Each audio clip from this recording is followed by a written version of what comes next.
Hi, everybody. Welcome to my platform, All Things African Parenting. Today, I have with me Ruth Marimo. I followed Ruth Marimo. I followed you for, I think it's been 2 to 3 years now. I first heard of you in one of the groups that we have critical thinking discussions, and somebody just referred you to me and they said, oh, try and follow Ruth Marimo because we'd have interesting discussions on parenting, and I would often share, my childhood experiences in that group. And I wasn't disappointed because when I followed you, I would just see how you would share thought-provoking conversations, and I think they were really helpful. You've suggested a couple of books that I've also read. I think one I remember is What Happened to You. And I was also kind of just trying to come to terms with my own childhood experiences that had happened to me. So I'm really happy to have you here, Ruth.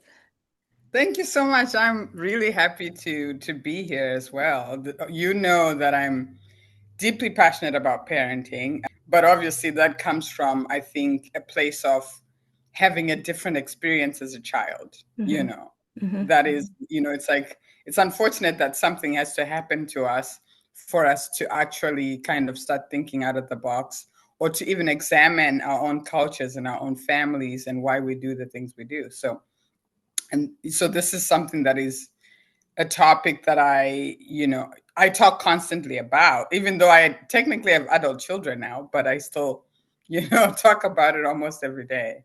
Yes, you do. And I can tell that the passion is really there. And you've raised amazing children who you constantly talk about. And what I like about your journey as well is that it's honest, it's authentic. You share the good and the bad. And also you share the challenges, which is quite helpful for a lot of parents within our culture because we tend not to like to talk about the challenges we face. We like to paint the perfect picture. Oh, I'm the perfect parent. I've got the perfect kids. So that's what I really like about your journey as well. Yeah. Thank you so much. It's I try to really be honest as possible, but there are still people that think that I only share the good about my kids, and I'm like, you're definitely reading my posts selectively because I don't. I look at my kids with a very critical viewpoint because it's necessary to do that because you can't lie to yourself. You Mm-hmm, know what I'm mm-hmm, saying? And I mm-hmm. think a lot of parents do that, and that's also a problem.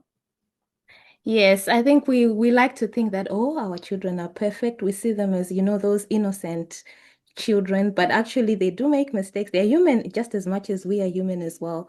And we're not doing them a favor if we actually put them on a pedestal. I think I want to start off by asking what inspired you to start sharing your journey online?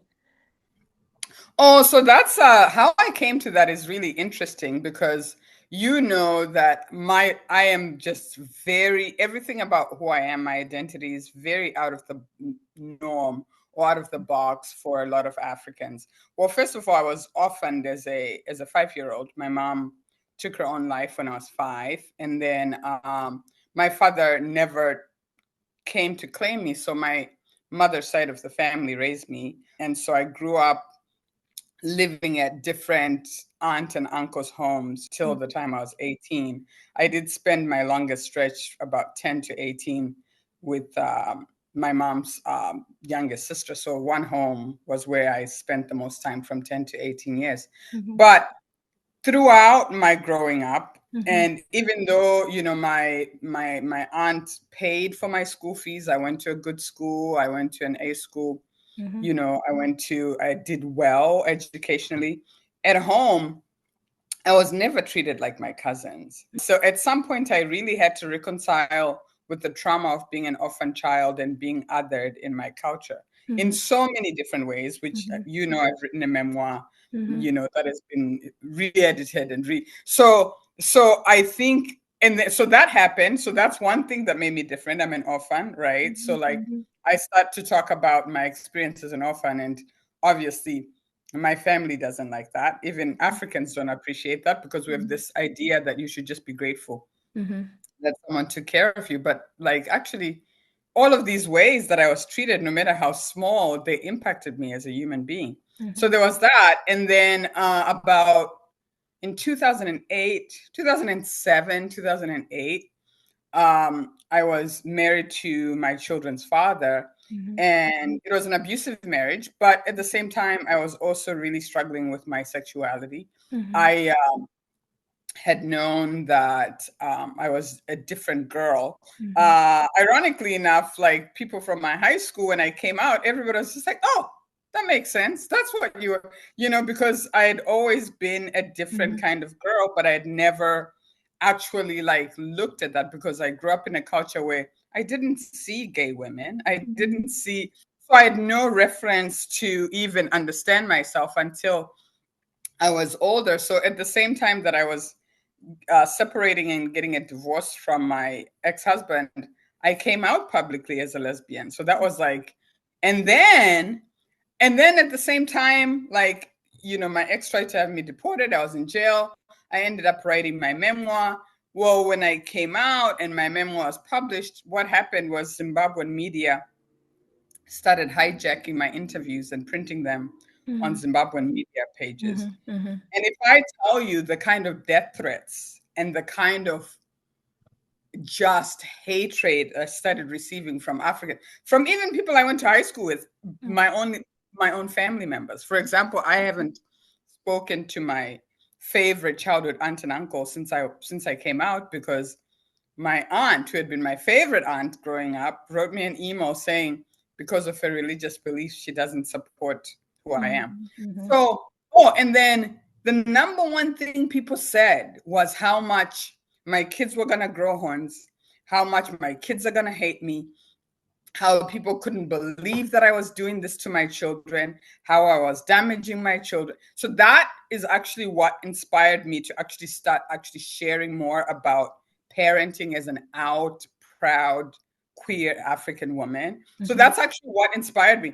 It wasn't necessarily, yes, I was an orphan, so I would have been passionate about parenting, but I didn't really think I needed to share it and kind. But I think there was a push there. There was a need for me to be like, actually, like, me being my authentic self and Absolutely. being happy Mm-hmm. is actually the best thing I can do for my children. And Mm-hmm. I just wanted people to see that for themselves. So it's interesting what has happened in the course of time because, of course, time does what it does, right? So I came out when Simba was he was not 3 yet. He was almost 2.5, almost 3. Okay. So I had a girlfriend then that I was with for 3 years. So she was my coming out story. And people, were saying all of these, projecting, right? It's just Mm-hmm. projection, Mm-hmm. fear, Mm-hmm. ignorance, it's all of that. And so I think there was a need in me to just be like, actually, when we can just be honest with Absolutely. ourselves, Mm-hmm. honest with our children, that's a healthier way of being. Mm-hmm. And so it's interesting now because I'll have people that write me Mm-hmm. who tell me how inspired they are by my parenting, who are just in awe of Mm-hmm. who my children are. And those were the same people who told me my children would have horns, but they've forgotten. You know what I'm saying? It's like just because I've been so honest and they've seen, it's like undeniable, right? The kind of people Absolutely. that, Absolutely. and it's interesting to me because I still remember, the people that showed up at my aunt's house, praying for me to change my ways, praying for my, and those are, and then time does what it does. And our children are they also have children the same age, and people's children are struggling, and it's like, well, how did, but I'm like, okay, but I've always talked about what I've been doing. I've always shared because there's a method to parenting, right? We come from a culture where people don't understand that there's a method to everything. And there are books written, there are research books written about every method to anything you ever want to do in life, including parenting. So I don't know why we think we can just pass on culture that hasn't been studied, that has no studies to go with it to show its effectiveness, and think that we can raise good people. That's not how it works. Absolutely. I love how something that could have broken you, you used it to inspire you to share your journey. And I also like the fact that you're talking about books and a method to parenting. I think, especially within the Zimbabwean circles that I hang out, in, and also within African circles, I see that there's this aspect of taking parenting as though you're just winging it. But I like the fact that even within your journey, you've shared books You've shared, you've actually suggested information from psychologists. I know you're constantly reading research and you're sharing information on research. And I love that about your journey as well. Yeah, not just reading. So I've talked about, my kids experienced this early childhood trauma where Mm-hmm. when my son was 2.5 and my daughter was 3.5, I was put in jail for a month Mm-hmm. because their dad was trying to have me deported. And I spent a month in jail, then it took another month before my lawyer could get an order from the courts for me to start visiting them. Mm-hmm. So we had 2 months where they had no contact and they didn't see me, and they had a dad who was telling them that they were never going to see me again because I was going back to Africa. My Mm-hmm. kids were traumatized as 2.5 and 3.5 year olds. So Mm-hmm. the second I got my kids back, luckily I was awarded sole custody. I wasn't deported, obviously. Mm-hmm. And he ended up going to jail because he had stolen my car, all of this others, just chaos. Like they had experienced trauma, and it was very, very evident. So for example, when I finally got my kids back and they didn't have to do the back and forth, because he would do things like when he picked them up when it was his turn, like Mm-hmm. he would take them to the ER and he would say that I had hit them, or he was trying to build a file against Mm-hmm. me so that I could lose custody or whatever. But he made so many. Oh, another really horrific thing that he did was he tried to say that because I was a lesbian, that Okay. meant that I was sexually molesting my daughter. Oh gosh. And that is, yeah. So what ended up happening is, luckily, of course, we live in this country that has psychologists and social Mm-hmm. services and stuff. So they ended up taking my little kids who were 3 and 4 to this place where they spent an entire day just kind of Mm-hmm. like interviewing them, but with child psychologists who know. And when they got out of that meeting, they basically said if he made one more false report, he was going to prison. Like, obviously, because your kids are not, even a 3-year-old cannot lie. Like, if something is happening to them, Mm-hmm. a child psychologist can get the truth out of a child because they use doll play. They use, you know what I'm saying? Like, so Mm-hmm. they'll hold the doll and they'll say, tell me where, where your mom touches you. Or, and if nothing is happening to the child can't make something up. So, Absolutely. anyways, so that happened. And then that also obviously helped me get sole custody. And then that's when he obviously couldn't act crazy like that anymore because he was going to Mm-hmm. go to prison. But after that, I put my 3 and 4 year old in therapy, because Wow. they had separation anxiety really bad. Like Mm-hmm. I couldn't go to the bathroom. I couldn't shut the door where they couldn't see me. They would just scream. My son was bedwetting. Um, my daughter had constant diarrhea from, because kids hold their anxiety in their stomach. Mm-hmm. So kids always like, oh, my stomach hurts. That's anxiety. That's like from trauma. But like in Mm-hmm. our culture, we don't know that. But anyways, I had to put my kids in therapy at that age. And if I had not done that, if I had not addressed that trauma right away, my kids Absolutely. would still have, now that they're 20 and almost 21, they would still have all of those symptoms. Mm-hmm. So like people that are suffering with anxiety in adults, depression, all of that, a lot of that is like unhealed childhood trauma, right? Also Absolutely. myself, Yes. I was in therapy for 10 years, right? Mm-hmm. To heal all of those wounds of like, your mom takes her life. Nobody talks to you about it. Not a single relative talked to me about my mom. It's like they just pretended. And my sister also died the same year.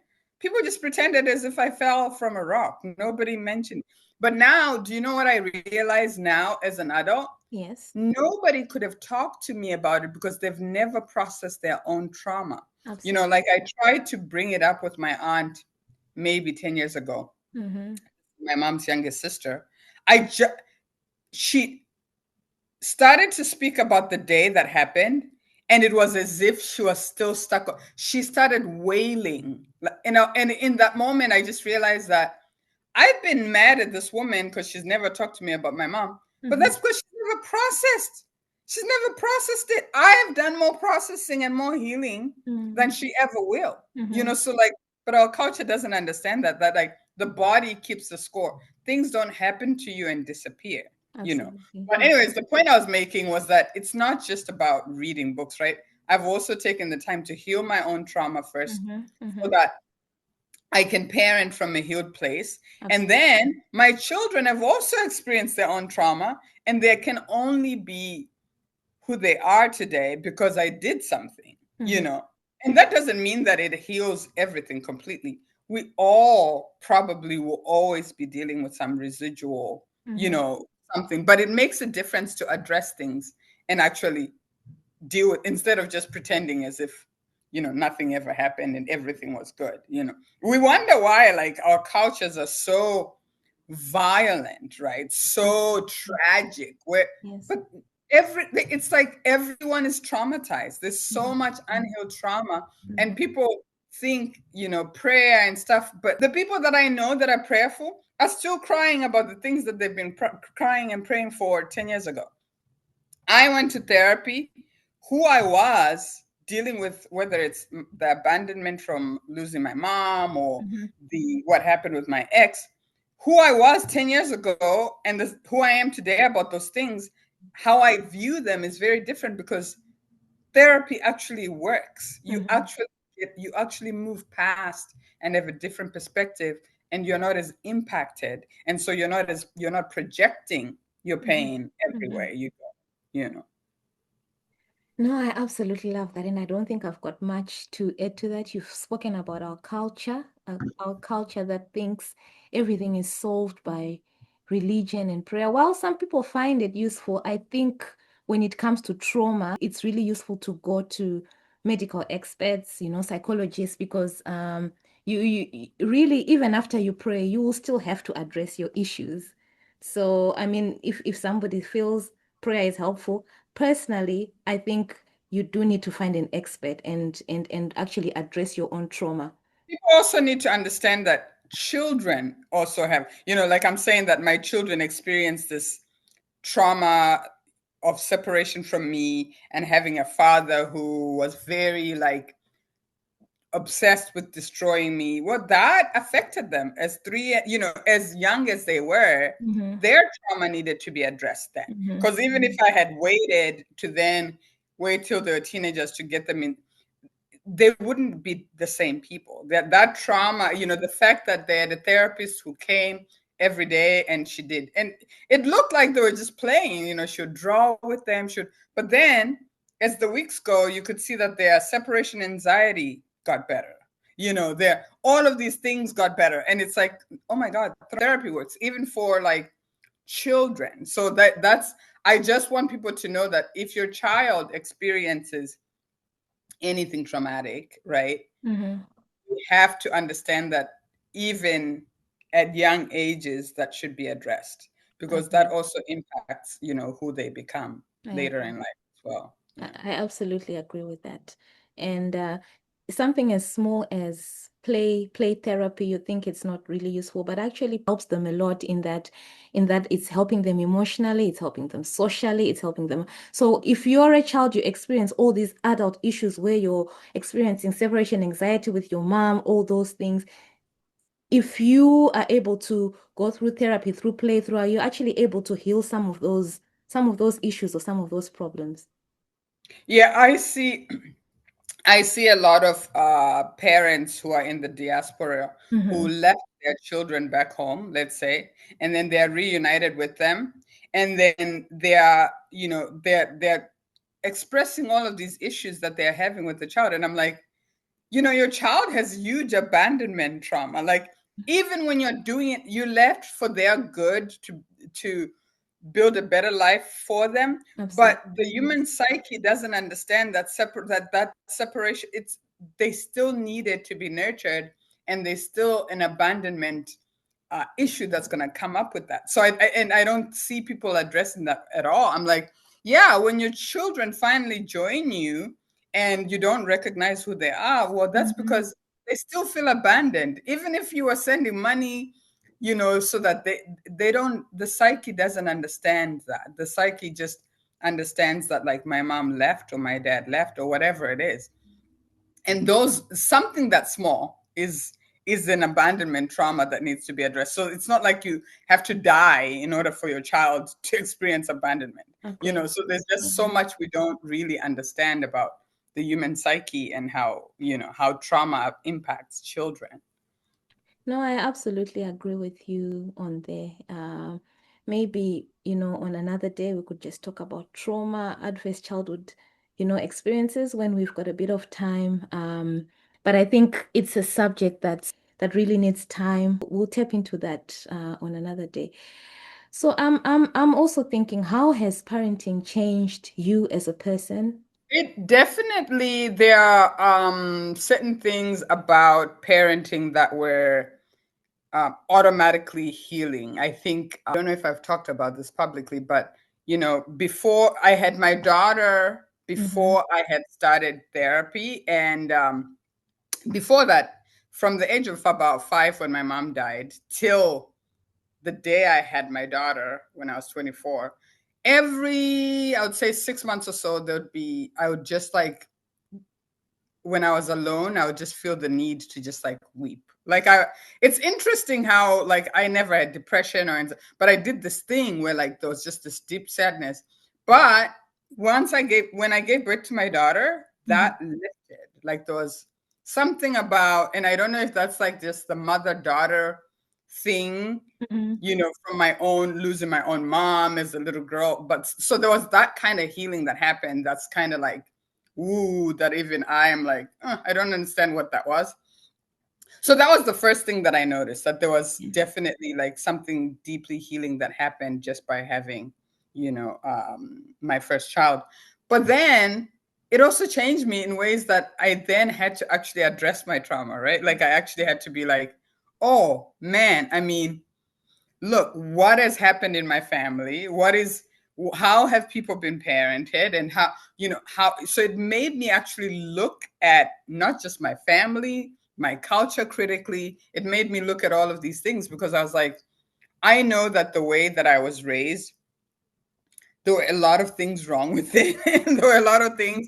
And Mm-hmm. then I had to be conscious, like, how do I not pass on? What can I keep that was Absolutely. good? Yes. Yes. And what do I know? And I say this all the time. I say that my kids do not even know 95% of my culture in terms of like things that were told to me about, it's, they don't, I never introduced it to them because it didn't feel good to me Mm-hmm. as Mm-hmm. a little Mm-hmm. girl. You know what I'm saying? So Mm-hmm. like when I was made to kneel for grown men and stuff as an 8-year-old, that felt so subjugating. Why would I ever introduce that to Cheeto? It doesn't make sense. So I've done a lot of that where it has made me really look in the mirror and go, okay, what's worth keeping? What's not, And then, of course, it forced me to read, to actually be like, okay, so if this didn't feel good or feel right, Absolutely. what is the different way? And so then, I mean, I've always loved reading and writing, but then I think that's where my love for researched work, especially on children, their brains, their psychology, and what the experts have to say. So it changes you. Parenting changes you. It's kind of, it's hard to meet someone who hasn't been changed by being a parent. It changes. And also you can't be selfish anymore, right? It's Yeah. like you have to now be entirely selfless. Mm-hmm. Mm-hmm. And so yeah, it has changed me in a lot of ways. Yes. I mean, it's evident. I can see, through your journey, through what you share, that you have been very reflective of your own trauma, your own experiences, and you really thought about what can I keep, and based on what you can keep from our culture, what things do you feel like these are really useful things that were in our culture that probably could be useful that you would want to keep or you kept for your children? Yeah, so an interesting thing happened with me because I was the orphan. Um, Everywhere I lived, Mm-hmm. I was made responsible in terms of like work. Like for example, when I moved in at 10 with my aunt at my aunt's house, she told the maid, she was like, "You don't touch Ruth's laundry. Ruth does her own laundry. You don't." And so, but then her kids were getting everything done for them, right? But And it felt really, really unfair. Like, of course, like Mm-hmm. I had to clean everyone's bedrooms when when the maid was off. I had to do more work. I had to, you know what I'm saying? It's like I was like the stand-in maid. Mm-hmm. And that was really unfair as a child. But then when I left Zimbabwe at 18 on my own, and then, went to the UK, stayed a year, then came here. And then I was just able to, even though I was undocumented when I got here, I still got a job. I was able to pay my bills. I was able to bring all my family that is here is because I brought them over. And Mm-hmm. I was sending money back. And I was like, I was doing this as a 19-year-old. And then since then, like even with being in jail and almost being deported, well, I just, I was a nurse before. I just started a cleaning business, and the fact that I can just stand on my own 2 feet and is because that responsibility, maybe they felt they were punishing me, but it actually wasn't. It was actually making me accountable. That's why so for example, I haven't touched my kids' laundry since they were 7. Oh. I like, because we have washing machines. I was just like, you've got hands. This is how I've been teaching them how to fold and all that since they were 4, 5, whatever, and Mm-hmm. this, you don't introduce chores and stuff when people are 12. You start Mm-hmm. very early. Mm-hmm. They're helping you along. Even as 4-year-olds, they had a stool for the stove and they could cook eggs. That came from how I was raised as an orphan, like Mm-hmm. being made to. And then so I also did that with my kids. So that's one thing I kept. The work ethic, the Yes. making your kids do work. Mm-hmm. It's not a punishment Mm-hmm. to have kids who know how to do everything for themselves, Mm-hmm. because they then grow up and, in the last 4 years, I've taken on nieces and taken on the difference between my son, who at 7 has been doing his own laundry, has been Mm-hmm. cooking his own meals, has been grocery shopping, has compared to older cousins of his that then I had to live with. It's it's almost tragic, because it's like this kid, it's almost like they have a disability because they don't know, you know what I'm saying? Like, Mm-hmm. if you're a Mm-hmm. 19-year-old and you don't know how laundry works, and you have to be out in the world, or you Mm-hmm. don't know how a nutritiously balanced meal looks like, that's really sad. And yet people are doing this every day. Every day people are raising, especially boys, Mm-hmm. who become adults and have no clue how Absolutely. to just take care of themselves as a human being, how to keep anything clean. And so that is the one thing, that the being made to work, being made responsible and accountable, and that I think has been the biggest asset that like my culture gave me inadvertently. Like, I don't know if they like, even I didn't think it was good that I was being made to do all of the work. But then what I did in Mm-hmm. my own home, right, is that Mm-hmm. I had to remove the unfairness of it, right? With my kids, Absolutely. my Yes. daughter was never responsible for my the girls were never responsible for the boys in here. There was a time I had 3 boys and 2 girls in this house, and everyone had the same chores. Mm-hmm. Everyone had their own laundry. No one does any. So that part of it that like our culture does, where Yes. they insist on having girls be more adult and Mm-hmm. Mm-hmm. responsible for the males, is really toxic. So I took that away, but and it benefits everyone, because Absolutely. then Yes. even my children, the closeness they have, it's because I've never made one of them responsible for the other. So it's like that kind of resentment that like we have in our families and our cultures and stuff, they don't have it. But then the beauty of also seeing a young man who feels purposeful, because he never has to depend on anyone for anything. My son Mm-hmm. doesn't depend on it. He's just like, oh, we are out of this. He goes to the store and buys it.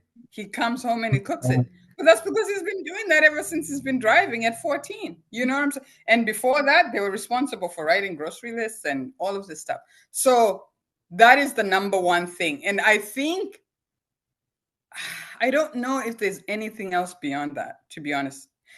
maybe the respect of elders, but obviously Yes. not exactly the way it is done in our culture, where it's like you have no say, you just Yes. respect. Obviously, yeah, they are respectful, but they also know that they have a voice. My kids have grown up. My thing was, if I have company, if I have friends over, my kids are also at the table. They're part of the conversation. So my kids don't do that thing where, like, if you visit someone, their teenagers are locked away. They don't do that because it is never. They've always been part of. They have to be part of what's happening. So I've done things like that. I would say the work ethic is the number one thing, just with a few changes, from our culture. Yeah, no, that's really awesome. You've really examined, you've taken the good, the bad, and I was just laughing when we were talking about how, we tend to over prepare girls more than boys. A lot of men don't even know how to cook, they don't know how to clean. But I just like the fact that you've managed to balance the two. Your son can cook and clean and work, same as your daughter. She can cook, she can clean, and she can also go to work. So we are empowering both the girl child and the boy child. I also wanted to find out, what are the most important values that when you raised your children, even now when you're raising them? I know you mentioned work ethic, but is there anything additional that you feel is quite important? Yes, I think structure is very important. And when I say structure, I mean kids need to have a routine, Okay. and that is just instilled from the beginning, whether it's like when you wake up, make your bed, have something to eat, brush your teeth, shower, you know what I'm saying? Like, Mm-hmm. routine is important. When I say structure, I'm also talking about coming home to the same environment. Mm-hmm. Something that happens that's really traumatic for children is, say, for example, they come home from school, they come home to parents who are fighting, Mm-hmm. and the furniture has been thrown all over the place. Or if kids don't know what they're coming home to, Mm-hmm. that really, then it, you know, their cortisol levels are high, but also they have high anxiety because they never know what to expect. Mm-hmm. Absolutely. That's like one of the things about, like, my teens that I took on later, was that they had nightmares and all of this because they were living in environments where they didn't know what they were coming home to. Sometimes they would come home and, you know, the previous people who were taking care of them had flipped the chairs and had, you know what I'm saying? So kids cannot thrive in chaos. All right. They No. have to Okay. know. Yeah. So Great. one thing that I've done that has been very important for me raising my kids is our lives and our home lives and the structure we have is not determined by who I'm with. So my partners, whether I have a partner, I don't, regardless of who that, the structure I have with my kids doesn't change. Our routines don't change, like Mhm. the traditions we have. Like, for example, my kids and I have a tradition where we travel for every person's birthday. That shouldn't be determined by my relationships. Our home, the way our home is, like how we speak to each other, all of those. So structure is very, very, very important. Unfortunately, for a lot of kids, but then that requires that me, as their mother, I'm financially stable, right? I'm emotionally stable. I'm stable in all of these ways, because if I'm not, if I need to depend on somebody financially, well, my children's lives cannot have structure because it's going to change whether I'm with this person. You know what I'm saying? And that happens for a lot of kids, and that's not good. Mm-hmm. Or even if kids are in a home with two parents, but they're coming home to fighting, they're coming home to whatever. And then kids can also pick up cues even when nothing is said, right? So, like, a Yes. lot of African children are being raised in loveless marriages, right? The parents don't love each other. Mm-hmm.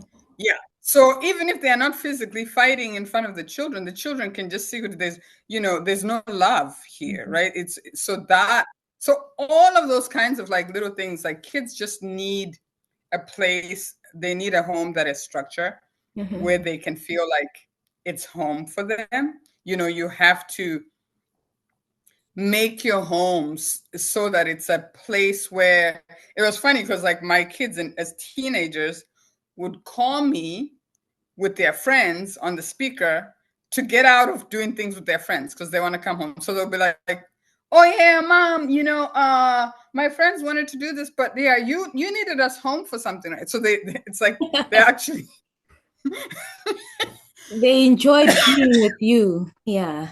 no, they not necessarily being with me because we could be in the same home, but they're like they're in the home, they're only in their bedroom painting for hours. Whatever. It's like just their home has to be their safest place. Agreed. And unfortunately, a lot of parents are the scariest person for their child.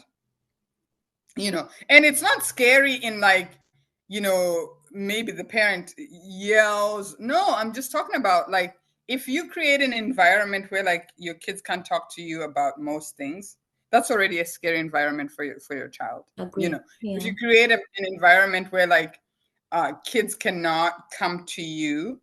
So I'll give you an example. There are kids that experience traumatic events. Let's say like they're molested by someone Mm-hmm. and they never tell anyone. Mm-hmm. But actually, the biggest trauma is that they have a parent they can't tell. Mm-hmm. Because what happened in that relationship that your child can't come to you with the worst thing that has ever happened to them because they can't trust that you're either going to believe them or you're going to be on their side or. So there are a lot of African parents that just don't have an open enough relationship with their children. Yes. So home is not fun. Home is not a place the children can just be. And it's not like, oh, this child is just badly behaved. No, you haven't created an environment that's open enough for your child to even want to be home. Mm-hmm. So structure is really important. Of course, responsibilities are really important, and they give children a sense of purpose. I told my children when they were young, this is your home, so you have to maintain it. Like if we don't keep up our home, we don't have anything. So that gives them a sense of responsibility, a sense of like, oh my God. And not in a toxic way where like, I had this African best friend and he would come here and then when I was leaving, he would say to my son, "You're the man of this house." And no, he's not. He's 7. That's not what I'm saying. And I Okay. found that very toxic because I'm like, no, I'm his mom. He shouldn't worry about his security. He's a child. But I'm talking about Absolutely. responsibility as in Mhm. how we care for this home. It's our home. It's not just my responsibility to care for the home. It's your responsibility too. So just those kinds of things. So structure is really important. Responsibilities and accountability are really, really important. There also has to be a level of your children have to respect you enough that if a teacher is to say to them, "Hey, you know if you don't stop that behavior, I'm getting in contact with your mom," and that should do something. Your child should be like, "Oh, I don't want my mom." Now if your child is told, "Hey, I'm letting your parent know," and that does nothing for them, then you're doing something wrong with parenting as well. So it's just like there's a balance there, right? Like so like my style of parenting is definitely authoritative in that structure, guidance, all of that, but there's room for discussion. Yes. There's room for their opinions. There's room for, you know what I'm saying, all of this stuff. Like there's room for communication. But definitely like I am their guide and I am there to do the job of guiding them. Because without that, like that's another thing. Like people think that kids just grow out of a vacuum, and no, that's not. Or you also can't just let them do what they want. That's also they don't know what they're doing. Like it's like, people, are like, oh, and I know that there are kids that have sensory issues and food issues and all of that, but like, without that, if you're just like, oh, my toddler just eats mac and cheese, well, your toddler doesn't understand nutrition. They don't understand that they need vegetables. They don't. So you can't just go with what your toddler wants because your toddler has no brain development yet. They don't understand, you know what I'm saying? And their brains don't really fully develop until 23, 20. So they do need you to guide them. You do have to be the campus for their lives. So I would say structure, accountability, and responsibility are probably, and respect. But respect goes both ways, right? Yes, If I don't respect absolutely. my kids, if I don't respect my kids, they're not going to respect me. Yes. So it's like it's a two-way kind of thing. So Yeah, no, I think my next question was going to be asking about your parenting style, but I think you fully explained it. I think you've spoken about emotional safety, where, you're saying the biggest trauma that a child can have is not being able to tell you about, say, that they experience molestation or any traumatic event. They should be able to feel safe to come to you and know that mom is there, mom will be supportive, mom will validate, mom will help me. So I think it's really a good balance. It's an authoritative style where there's structure, there's guidance, there's boundaries. At the same time, you are not, invalidating how your children feel, but you're also giving them that space and that safety. So I think from everything you described, even without talking about the parenting style or even saying it's this, I can just tell from everything you're describing that it is an authoritative parenting style, which I believe is a healthy style to parent. yeah, absolutely. I mean, I've just seen parenting done in every kind of style, and I go by, and this is part of why share so much about my Mm-hmm. children too. Is like I go by like, okay, there's a methodology, right? Okay, and actually at the end of the day, yes, it is a social experiment, but what are the results of that? Mm-hmm. So Mm-hmm. that's why I'm always like, okay, I instilled this, and then what do I have? So if at 7, this is what these are the expectations I set for my son. Okay, who's my son now at 20? Because that's how you see whether what you're doing worked or not.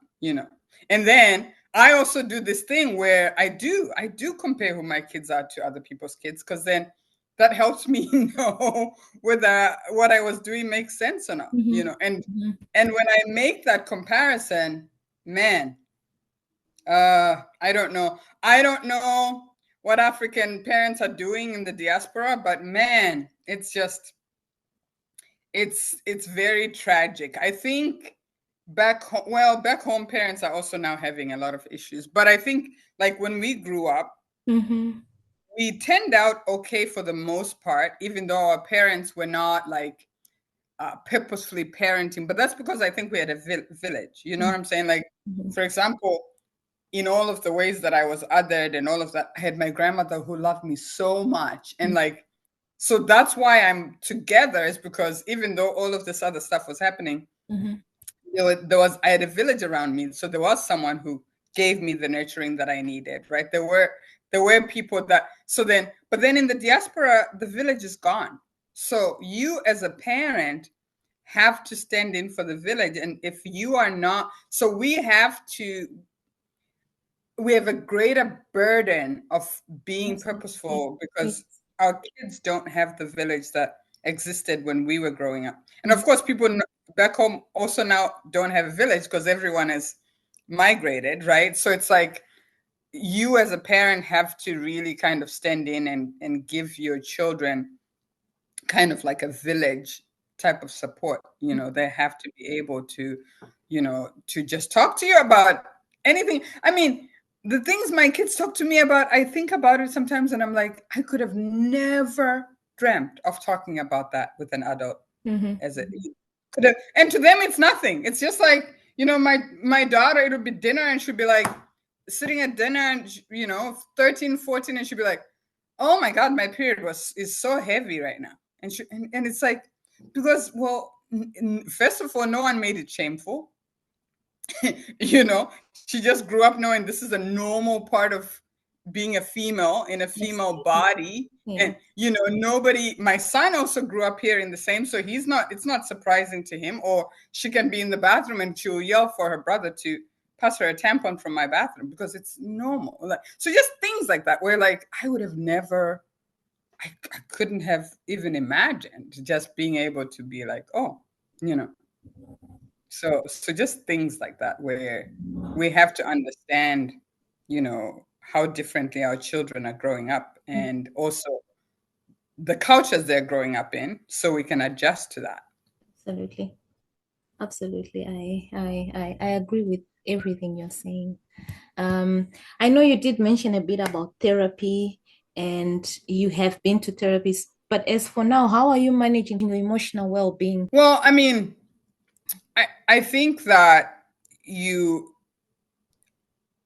with therapy you do get to a place where when you have dealt with everything, right? Mhm. You do get to this point where you're just like you can hold everything, you can just hold, like right now I just not too long ago discovered that my kid who I just took on 4 years ago, she had a full ride, all of this, so much support towards her education, because she was a ward of the state, and then she flunked out, and it's like, oh my god, like I worked so hard to like get you through all of this traumatic stuff you've gone through, and then I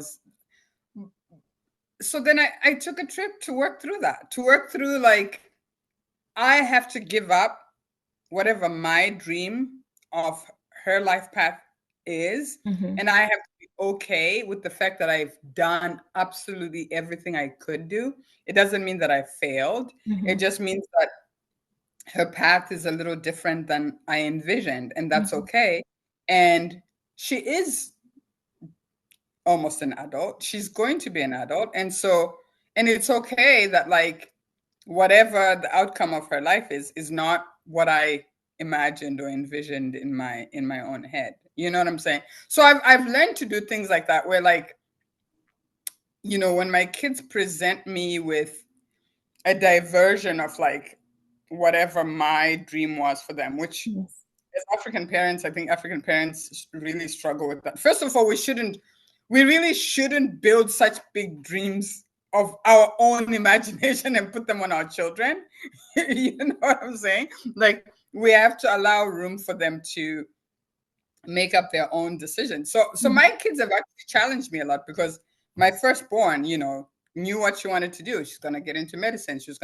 And she's one of those, always top this. Or then my son was like, no, I want to be an entrepreneur. And it's like, wait, but just, and so then I had to eat. I'm like, okay, he doesn't, college is not for him just because this one, and then this. So they're constantly challenging you, and you have to, what I can't do is be angry and at them for saying, this is actually kind of like not for me. Because then if I do that, I'm just like the Africans who want to kill me because I'm Absolutely. like, I'm not attracted to men, and for somehow that affects how it affects anybody else. It Mhm. does, we do that all the time. We do it. So I've just learned to. I take my. I go fishing. I do what I need to process those emotions so Mhm. that I can kind of let go of my expectations and kind of let them fail, let them, you know, um, experience, their own version of life. And it's hard, especially because when they're young, you kind of like can control a lot about their lives, and then all of a sudden, and that's another thing about also raising independent kids, right? Is Yes. like they're like, oh, I am an independent person after all. So then they throw it back at you very, very fast. So they're like, oh yeah, you gave me the tools to be independent and make my own choices, and here I'm doing that. And sometimes those choices don't always feel good, but I am in a place where I don't think that I'm afraid of very many things, if any at all. Or yeah, I just do what I need to do. I'm out in nature. I hike. I do that, and I don't really hold on to a lot. I just don't. I've just kind of learned over the years, and I think, but it comes from a place of like when I've given something my best effort, I've done my best, then I can't fault myself, for Mhm. anything. For example, I took on a couple of my nephews because things had kind of gone wrong, and they still turned out to do things that were very disappointing. But I would have had more guilt if I hadn't tried to intervene. So when I did intervene, and it's still then I can just be like, well, I'm absolved in a way, because I'm like, I did do something, right? I did try.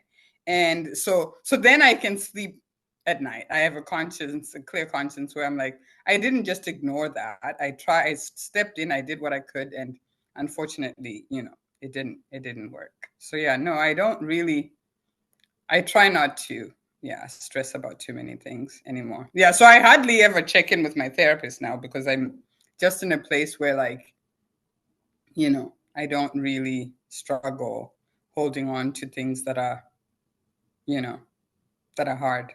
Mm-hmm.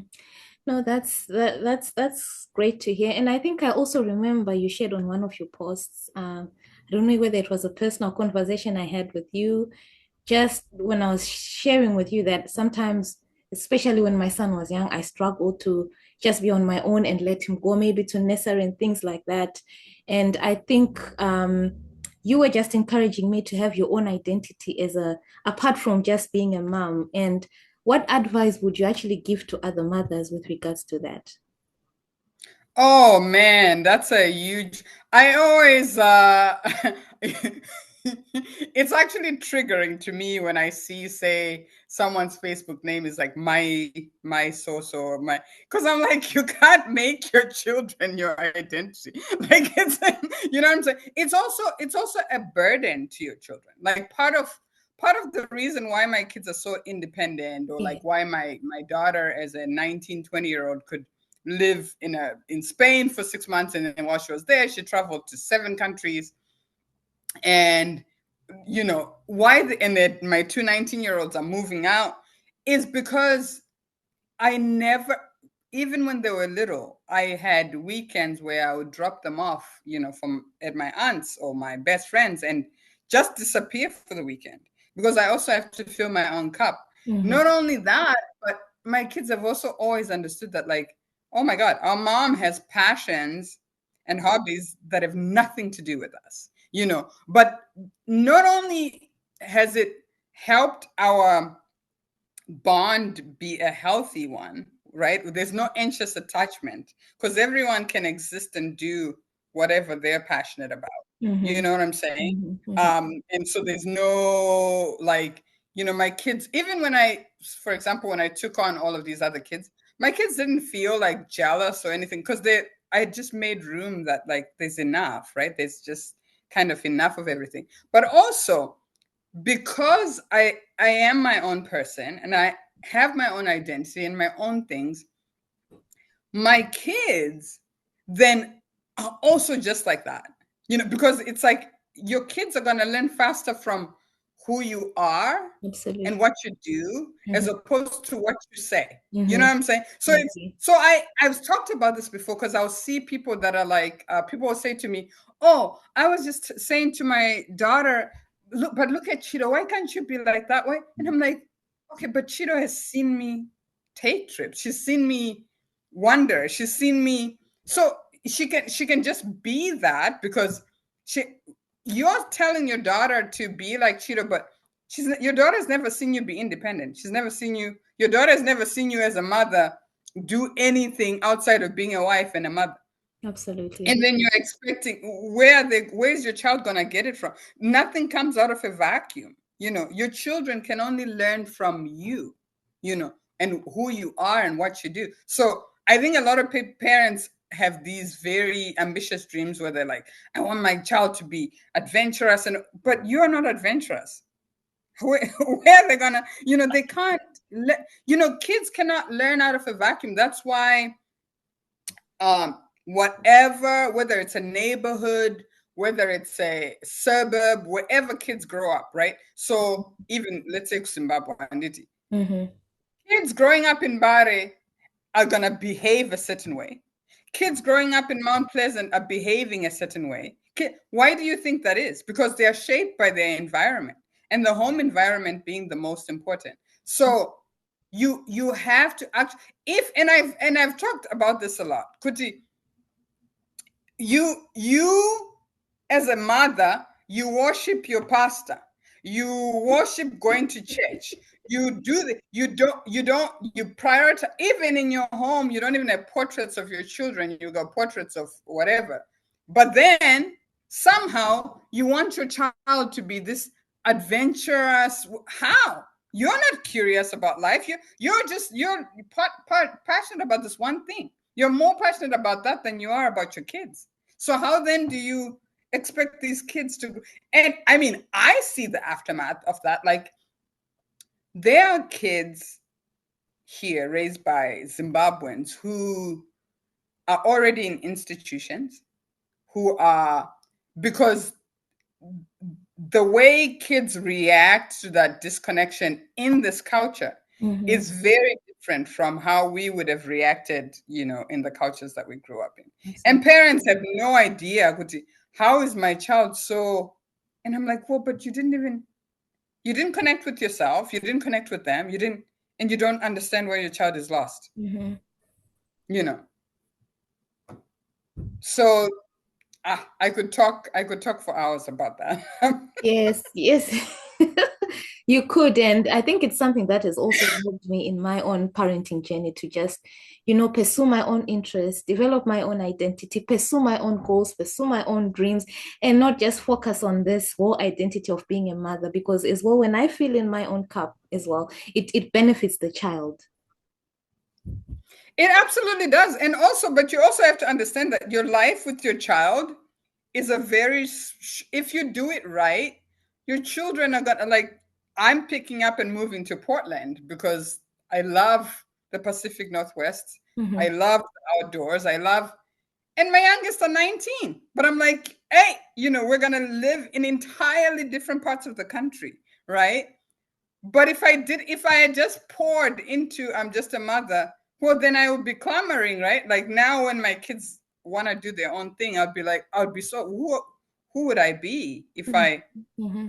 you know, my daughter who lives in Arizona, the almost 21-year-old, she checks in when she wants to, when she has time. No matter how much I text her, if she's busy, she doesn't have time to, she doesn't even text me back. So imagine if I was like, oh my God, like, you can't do that. You're just gonna break your own heart. You need to really, and the whole even in a marriage, you notice that men who play golf, they're not making their entire identity about being a husband and being a father, Absolutely. Yes. you know. Yeah, they go to the bar with their friends. I Mm-hmm. don't know who told women that you have to sacrifice your entire, and it's not related to, like, you're not a better mother because I am I have such an amazing connection with my kids, Yes. and yet I live so fully as an individual. So Mm-hmm. those things are not, you know what I'm saying, are not mutually exclusive. You don't have to do one or the, in fact, it is better for your kids when they see you be authentic, be Mm-hmm. yourself, be happy, be all of these, actual things. It's crazy because we come from a culture where we are told that if you put yourself in a box, that's where happiness comes from, and that means you're raising, and it's entirely opposite of that. It's actually, Absolutely. if you put your own happiness and authenticity first, your children are also gonna, you know, grow up happy, because it's also, happiness is also mirrored, right? Mm-hmm. Like your kids, if your kids see you happy, then they know what happiness is, you know. You know, manje, in our culture, your kids just see you miserable there, and then you don't understand why your kids have depression. Well, because they've been around you Mm-hmm. and you're depressed and miserable, you know. No, I absolutely agree with that. And if you were to advise another parent and say maybe things that you wish you had known before you parented, what would you tell, other young mothers who are still on that parenting journey and maybe haven't managed to raise their children up to teenagehood or adulthood? What would you advise them? Well, first of all, I want to say that even if you do have teens and you were not actively doing any of the things that I've talked about, it's never too late Mm-hmm. to start doing something differently, first of Mm-hmm. all. So I don't want parents who say haven't, been purposeful to feel like, oh, it's too late. You can always adjust. You can always, you can even apologize. You can even say, I haven't always listened to you or your opinion, and you can actually apologize to your children, acknowledge things. But for those that are just at the beginning, you're going to, if you don't address your own childhood stuff, you're Mm-hmm. going to project it onto your kids, you Absolutely. know. Mm-hmm. There's you know this, that like unaddressed trauma, there you've heard of narcissistic mothers, Mm-hmm. who then actually, especially with their daughters, actually then compete with their child, you Mm-hmm. know. Um, a lot of African parents I observe, because they haven't gone to therapy or they don't read, they don't understand. They actually think they think how children behave is equal to adult behavior, and it's not. So, for Mm-hmm. example, like if they have an angry child and the child is like, "I hate you," the parents take that literally. That like this child actually is hateful, and it's like no, like no, no, no. You have to. It's a child brain. You cannot take literally. Children react to their environment. There's no such thing as a bad child. There's literally no such thing as a bad child. They're only children that have had experiences that have made them. But even with those children, like there's room, right, for to address those issues Mm-hmm. and to actually have those, like when Tatiana started living with me 4 years ago, because of her environment, anytime she left the house, she'd be in some fight. Because that's what she had learned to do. She had street fighting, and then the next thing the cops would be calling me.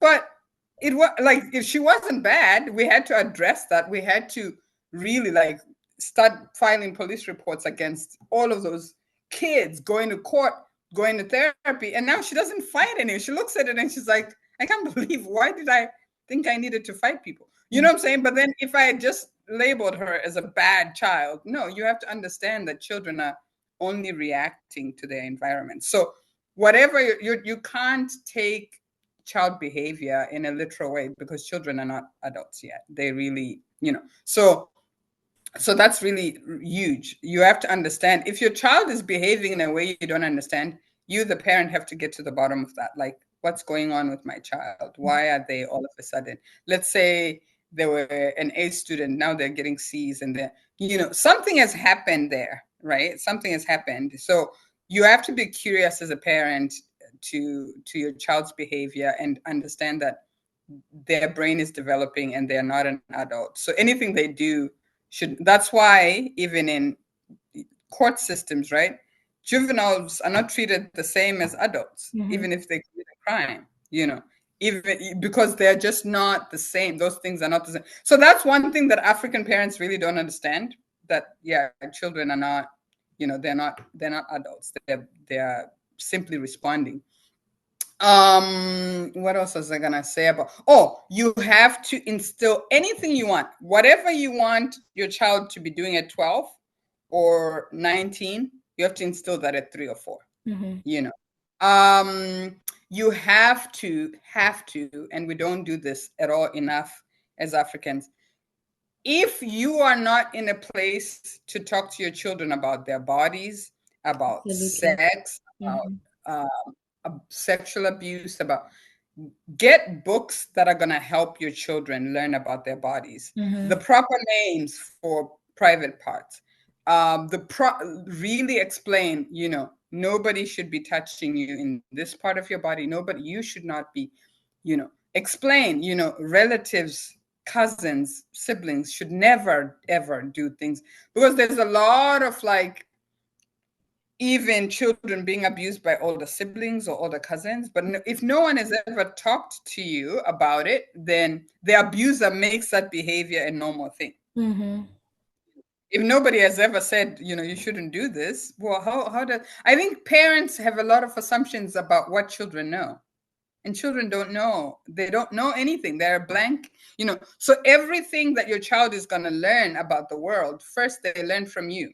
You know what I'm saying? Yeah. Absolutely. And then, yeah. And then school is not teaching everything that kids need to know. So you as the parent need to fill in those gaps. So, understanding bodies, understanding all of these, understanding emotions, understanding, and it's your job as a parent to do that, So have books lying around that are age appropriate for every stage, Absolutely. have, like when my kids were preteens, I got all of these books, like with my son, I made him read a book called Sex and Dating for the 21st Century Teenage Boy.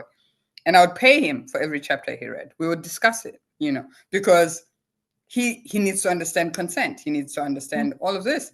I don't know if you know, but there are a lot of African young men that are moving to the West that are ending up on the sex offender registry or ending up in jail because they don't understand consent, because they come from a culture where consent is never, like right now at my daughter's school, these two South African boys went to the bar, took a girl who was drunk to the dorm, had sex with her. They've been in prison for rape because they don't understand that, well, you can't have sex with someone who's drunk, right? But how are they going to know? Probably in South Africa, that's just, we'll just call it, you know what I'm saying? So there are a lot of things that our children do not know about, that if we're not teaching them these things, they will end up really making big mistakes in their lives because I know someone who's 12-year-old, 13-year-old boy recorded himself touching some girl. He has to be a sex offender. He's a sex offender. You can't. So just little. I think there's so many things that parents assume that kids are they just should know that this is wrong and this is not. But no, you have. So if you have, or if you have older kids and you didn't have these conversations with them, you have to have those conversations with them. You have to be getting them the kind of books. And this is going to be controversial, but and I'm not saying this because I'm a humanist. I'm an atheist. I don't believe in God. But if we actually invested more in buying our children books that are based on research about all of this stuff, bodies, emotions, and stuff, and had those books in our homes, we will have better kids than if we just grow up in homes where our children are seeing us read the Bible every day. And I don't, and I don't know how to say that to African parents. Like, I've seen friends who the school year is starting and they'll be like, I pray that my children don't encounter bullies. And I'm like, actually, instead of praying, just have a conversation about bullying with your children. Like, actually have the whatever you're praying for, have that actual conversation with your child. That's how you actually prevent it from happening. You know what I'm saying? Like, that's how you actually ensure that things like that don't happen. One thing I've done that has been really helpful to my kids is I've talked about the mistakes that I've made when I didn't know better as a young person. And they really get something out of that. Like, I'm also a flawed human being. African parents do this thing where they've never made a mistake. They've never, and then, but it's not, we're all teenagers. We're all young people. We're all, we're all of, you know what I'm saying? Like, there are so many stories about my teenage years that my kids laugh about because they're just like, oh my God, I can't believe you did. But that humanizes me, right? It also allows them to actually understand that, oh, these are mistakes you should avoid. But if you just act like you've never done a single thing that you regret or that then it kind of doesn't work. But yeah, so instill, even chores, even all of that, it has to start. Everything has to start. Even a 1-year-old, a 1.5-year-old who's walking, they can start picking up their toys and putting them back in the box. They can start, you know what I'm saying? There's nothing bad about your children learning whatever they can learn as early as possible. Education.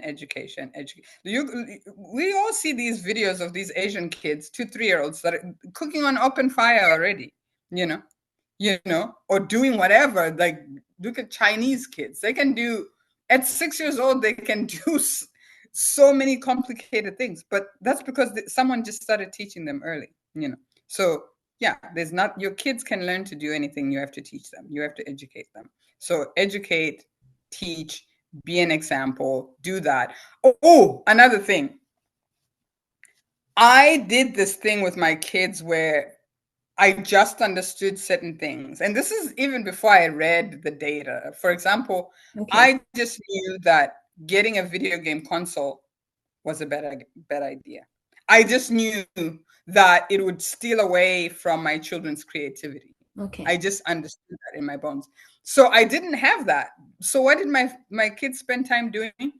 They had baking competitions. They had cafes. They would spend hours, like they had paints and brushes and coloring books and dolls and like a trunk with just like costumes. So they'd be like in costume. They would be outside riding bikes and skateboards, and so like even though they grew up in this generation, Mm-hmm. they just never got they never had, I just didn't even bring a gaming console in the house, so that wasn't a choice at all. Like, so I just removed that choice.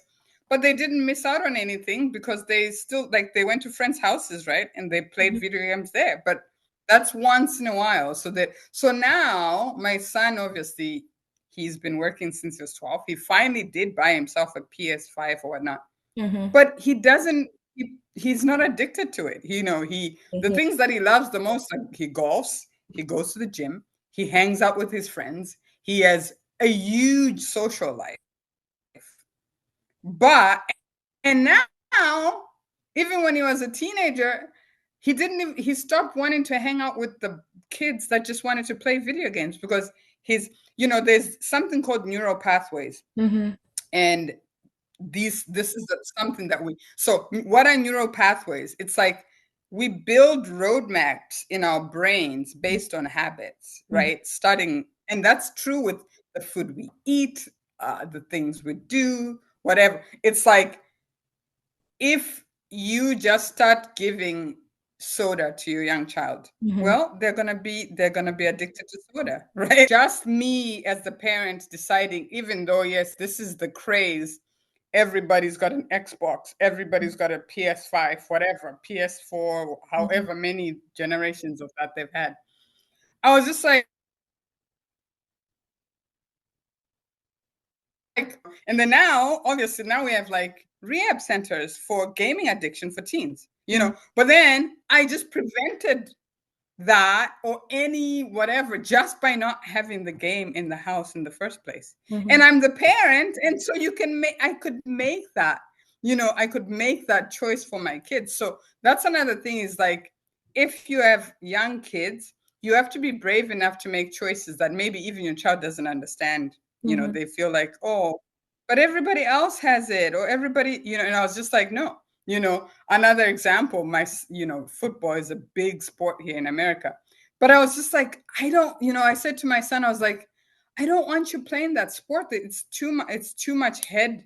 Well, now we know that it causes significant brain damage, like significant, even for 7-year-old leagues, Okay. I CTE. didn't know that. Um, oh yeah. There's a whole movie about it with Will Smith playing the doctor who discovered the damage that happens with people that play football here. Okay. And it happens, I think they've examined 100 and something brains, and like 99 of the brains had CTE of football players. Wow. Yeah. So, but then I made that decision for my son, and my son was upset about it. But now that he's older, he's like, he's had a friend rupture his spleen on the field and almost die. And now it's like, oh my God, like I get why you didn't want me to play that sport. You know what I'm saying? So you can make decisions for your young children Mm-hmm. that even maybe they don't understand, but you're the parent and you Mm-hmm. need to be making choices that are, so don't just follow trends and all of that. You have to make sound decisions that help you build. And also, of course, like just with the gaming, right? Now I'm learning that kids get groomed on gaming. So Mm-hmm. I prevent the things that I prevented just by saying I just won't buy this, is like, so the list is so long. You know what I'm saying? Mm-hmm. Now you see kids who are the parent tries to take the game away. violent kids just because well, I just did never had that problem because there was just no game in the first place.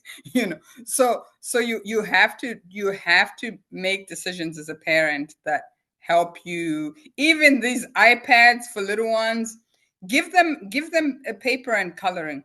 Give them a coloring book. Give them and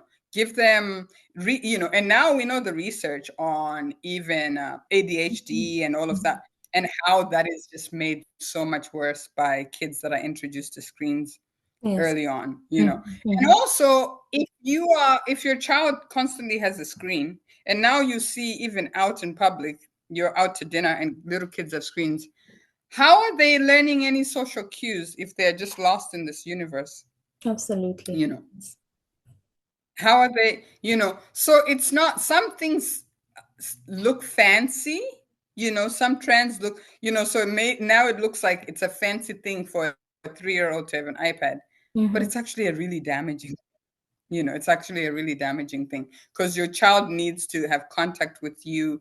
They need to be able to communicate with you. They need so just be aware that, like, some things are not necessary. And when your child gets old enough and they have a job, especially in the Western world, they can get jobs, they can buy themselves a gaming thing.